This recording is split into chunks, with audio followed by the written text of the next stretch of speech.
David Solomon. David is the CEO of Goldman Sachs. David, the IPO market and the M&A market seem to be coming back. What kept it from coming back for a while, and do you think it's going to come back as well in Europe as well as in the United States? Well, first of all, thank you. I'm delighted to be here. I want to echo the thanks to His Excellency Yasser and Richard for the opportunity to be here again. There's no question M&A and IPO activity have been accelerating. I think they'll continue to accelerate in this environment.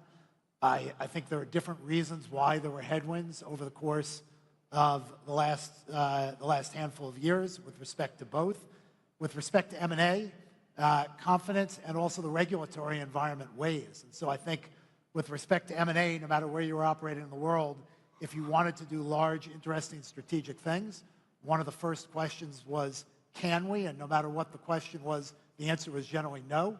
We're now in an environment where the question is, can we? And the answer is generally maybe to potentially yes. And so that's leading CEOs to be much more strategically focused.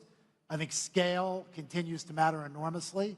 And so if you have an opportunity to create scale and relative position, and right now people feel that there's a regulatory environment that will permit it, we're seeing an incredible pickup in activity, and I think that'll carry through in 26 and into 27, unless there's something that slows that down.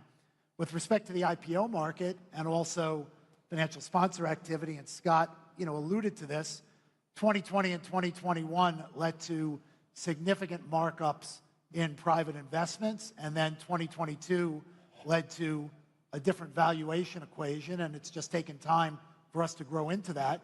We've now come close to growing into that, and that's leading to an acceleration. I think the IPO market is wide open for companies that want to bring, good businesses priced appropriately, and I think you're going to see that continue to accelerate, although in the U.S., with the government closed, there are no IPOs, so until we get the government open, it's hard to see that. The pace of this activity in Europe